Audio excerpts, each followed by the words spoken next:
إزاي ممكن تبني عربية وزنها أقل من طن بس سرعتها كفيلة تهز أي سوبر كار؟ إزاي موتور 1600 سي سي يولد 1000 حصان؟ وإزاي الجناح اللي في وش العربية يقدر يغير نتيجة أي سباق على سرعة 300 كيلو متر في الساعة؟ في الفيديو ده هنتكلم عن كل تفاصيل سيارة الفورمولا 1 من أول الموتور لحد آخر مسمار في شاسيه. فلو بتحب السرعة والهندسة المجنونة الفيديو ده ليك، فما تنساش تعمل لايك وتشترك في القناة لو مش مشترك وتفعل زر الجرس عشان يوصلك كل جديد، واربط الحزام ويلا نبدأ.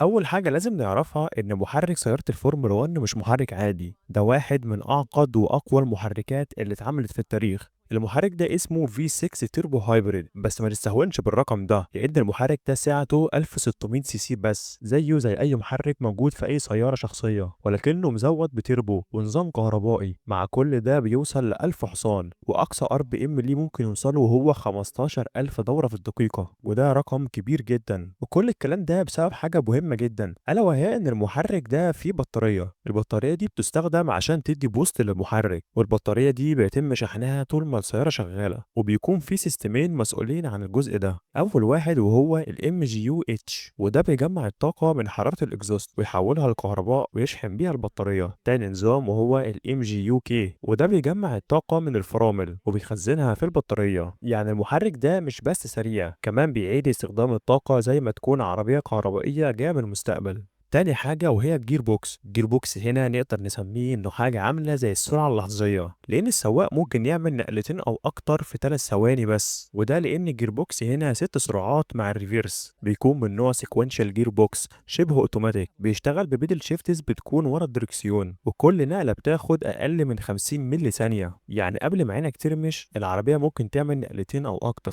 تالت حاجة وهي شاسيه العربية، وهنا الشاسيه مش من معدن ولا ألمونيوم لأنه معمول من الكربون فايبر. الشاسيه هنا من نوع اسمه كربون فايبر مونوكوك، خفيف جدا وأقوى من الحديد بمرات. وزنه مع السواق لازم يبقى مش أقل من 798 كيلو جرام، وده حسب قوانين ال FIA. أنا عاوز أقول لكم إن في فرق قبل كده عملت حيل عشان تقلل من الوزن ده بعد ما السباق يبدأ، لكن الحيل دي تم اكتشافها واتفضحوا. ممكن نبقى نعمل فيديو عن أكتر الحيل اللي اتعملت في الفورمولا 1. والشاسيه هنا بيكون فيه منطقة اسمها سيرفايفر سيل، ودي اللي بتحمي السواق من الحوادث. والعربية هنا بتيجي بتصميم بيمتص الصدمات وبتفرغ الطاقة بعيد عن جسم السواق. أنا عاوز أقول لك إن العربية ممكن تكسرها وكمان تولع فيها وتعمل فيها اللي ما يتعملش، وبعد كل ده السواق هيخرج منها سليم ويمشي على رجليه عادي جدا. وده لأن العربية فيها أكتر وسائل الأمن والسلامة. أي نعم مفيش فيها إيرباج، لكنها برضو آمنة جدا وقد تكون أأمن من أي سيارة أنتجتها أي شركة سيارات. ورابع حاجة وهي الديناميكا الهوائية، وهنا بقى بيجي فن مقاومة الهواء،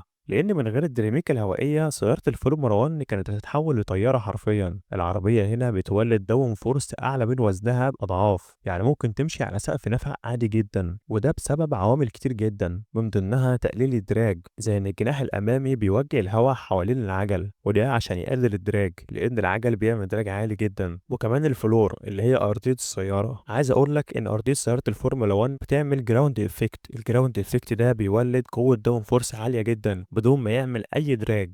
وكمان عندنا الجناح الخلفي، وده المسؤول عن ثبات السيارة، وبيشتغل كمان مع نظام الدي ار اس اللي بيفتح الجناح عشان يقلل مقاومة الهواء ويزيد سرعتها في الخطوط المستقيمة. يعني كل ملي موجود في السيارة هنا ليه دور، حتى شكل المرايات كمان بيأثر في التراكشن بتاع السيارة. خامس حاجة وهي العجل والإطارات. لو كنت فاكر إن كاوتش الفورمولا 1 شبه اللي بتركب على عربيتك، يبقى ركز معاه شوية، لأن الكاوتشات في الفورمولا 1 مختلفة تماما. الإطارات في الفورمولا 1 بتتعمل من شركة واحدة بس اللي هي شركة بريلي، والاف اي اي بتحدد كل موسم الأنواع اللي بيتم استخدامها. وطبعا في كل سباق الفرق بتختار ما بين 3 أنواع من الإطارات. عندنا أول نوع الإطارات الجافة، ودي اللي فيها السوفت والميديوم والهارد. إطارات السوفت دي بتكون إطارات طرية جدا وبتكون سريعة جدا على الحلبة، لكن عمرها بيكون قصير، وده لأنها بتتاكل بسرعة، يعني تقدر تعيش من 10 ل 15 لفة تقريبا. مع العلم إن سباق الفورمولا 1 لفاته قد تكون حوالي 60 لفة، لأن ده بيختلف من سباق لسباق. تاني نوع وهو إطارات الميديوم، ودي بتكون متوازنة بين السرعة والعمر، لأن سرعتها بتكون متوسطة وكمان عمرها في التآكل بيكون متوسط، فتقدر تعيش أكتر من السوفت. لكن عندنا تالت نوع وهو إطارات الهارد، وده بيكون إطار قوي وناشف جدا وبيستحمل لفات كتيرة جدا، وده أكتر إطار فيهم يقدر يعيش، ولكنه مش بنفس سرعة الميديوم والسوفت. إطار الهارد سرعته بتكون بطيئة، وده لأنه قوي وبيستحمل كتير. أما بقى في حالات الأمطار فعندنا نوعين بس، إطارات الإنتر وإطارات الويت. الإنتر بيتم استخدامها لو كان التراك مبلول شوية، لكن لو كان المطر تقيل جدا فبيتم استخدام إطارات الويت، لأنها بيكون فيها قنوات لتصريف المياه، ودي بتكون شبه الإطارات العادية لكنها بتكون مختلفة في التصنيع وتفاصيل كتير. بس بقى الغريب إن الكاوتشات دي بعد كام لفة ممكن تتاكل تماما ويبقى ملهاش أي تماسك خالص، وساعتها السواق لازم يدخل ويعمل تغيير فورا. سادس حاجة وهي الفرامل. سيارات الفورمولا 1 سرعتها ممكن توصل ل 300 كيلومتر في الساعة وأكتر كمان، وأقل سرعة السيارة بتمشيها قد تكون 100 كيلومتر في الساعة. فسيارات الفورمولا 1 بتحتاج إنها تفرمل من 300 كيلومتر في الساعة ل 100 كيلومتر في الساعة في ثانيتين أو ثانية. فتعال نشوف إزاي ده بيحصل. أول حاجة لازم نعرف الفرامل بتكون مصنوعة من الكربون كومبوسيت، ودي بتشتغل بكفاءة على درجات الحرارة العالية جدا، ده لأن درجة حرارة الفرامل أثناء السباق ممكن توصل ل 1000 درجة مئوية، وده اللي بيخلي إن لازم كل عجلة يكون فيها نظام تبريد مخصوص، والسواق اللي بيتحكم في توزيع قوة الفرامل بين الأمامي والخلفي عن طريق زر في الدركسيون واللي بيكون اسمه بريك بايوس. وده اللي بيخلي إن السواق لازم يبقى فاهم كل تفصيلة في التراك عشان يعرف يفرمل بالملي مش بالثانية، لأن كل جزء من الثانية بيفرق.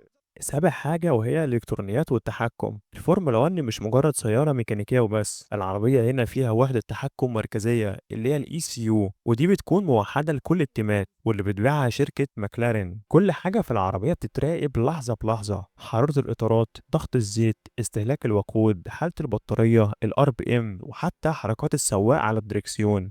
السواق بيكون عنده دركسيون مليان أزرار، أكتر من 20 زر، واللي بيقدر من خلالهم يغير حاجات كتير زي وضعية الموتور ونظام البطارية والبريك بايوس والتراكشن كنترول والدي ار اس، وحتى يبعت للراديو تيم. الدركسيون لوحده تمنه بيعدي ال50,000 دولار، وده اللي يخليني ما ينفعش حد يمسكه بإيده لو ما كانش فاهم كل زر بيعمل ايه.